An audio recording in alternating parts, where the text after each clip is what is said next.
हमारे खुदावंद यीशु की अंजील मुक़द्दस लूका के मुताबिक उसका 10वां बाब पहली 9 आयत। इसके बाद खुदावंद ने 72 और मुकर्रर किए और उन्हें हर शहर और गांव को अपने आगे भेजा जहाँ वो खुद जाने को था। और वो उनसे कहता था कि फसल तो बहुत है पर मजदूर थोड़े हैं, इसलिए फसल के मालिक की मिन्नत करो कि वो के लिए मजदूर भेज दे। जाओ, देखो मैं तुम्हें जैसे बर्रों को भेड़ियों के दरमियान भेजता हूँ। ना बटवा ले जाओ, ना थैली, ना जूते, और राह में किसी को सलाम न करो। में दाखिल हो, पहले कहो कि इस घर को सलाम। अगर सलाम का फर्जंद वहाँ हो तो तुम्हारा सलाम उस पर ठहरेगा, वरना तुम पर लौट आएगा। और उसी घर में रहो और जो हो खाओ और पियो, क्योंकि मजदूर अपनी मजदूरी का हकदार है।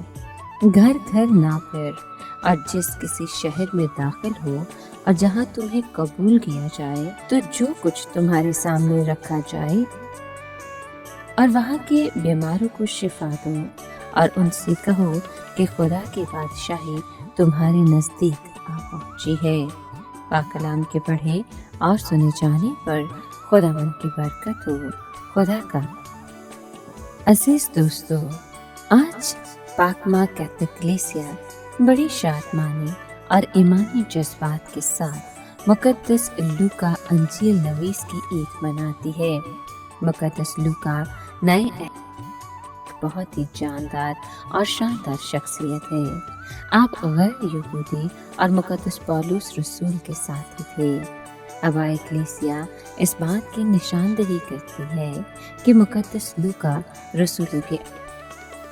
लूका की अंजील के मुसन्निफ हैं। मुक़द्दस लूका गैर यहूदी और मुक़द्दस पौलुस रसूल के साथी थे। अबाए कलीसिया इस बात की निशानदही करती है कि मुक़द्दस लूका रसूलों के अमा मुक़द्दस लूका की अंजील के मुसन्निफ हैं। मुक़द्दस लूका अंताकिया की सरज़मीन में पैदा हुए और खुदावंद यीशु मसीह को अपना निजात दहिंदा कबूल करने से पहले इनका शुमार गैर कौम में हुआ। पेशे के लिहाज से तबीब थे और खुदा ने इन्हें एक अच्छे मुसव्विर की खूबियों से भी नवाजा था। मुक़द्दस लूका ने खुदावंद यीशु मसीह और मुक़द्दसा मरियम की तस्वीर भी बनाई, जिसमें से मुक़द्दसा मरियम की एक शोहरत रखती है। आप यूनानी जुबान पर खासा अबूर रखते थे। मुक़द्दस लूका की अंजील का मतन बहुत ही सादा लेकिन जानदार है। इनकी अंजील मुक़द्दस में कुछ मुनफरिद और दिलकश तमासील आती हैं, जिनमें खोई हुई भीड़, खोया हुआ दरहम, मुसरफ बेटा और 10 कोड़ी काबिल ज़िक्र है। दर हकीकत लूका की अंजील उन वाक़यात पर जोर देती है जो गैर कौम गुनहगार लोगों की कबूलियत और निजात से मुताल्लिक है। इस अंजील का मौजू ये है कि यीशु मसीह तमाम इंसानों और कौमों का निजात दहिंदा है। एक रवायत के मुताबिक मुक़द्दस पौलुस रसूल की शहादत वो जिंदा यीशु की मनाती करते रहे। उन्होंने 84 वर्ष की उम्र पाई और यूनान में अंजील की मनाती करते हुए शहादत का रुतबा हासिल किया।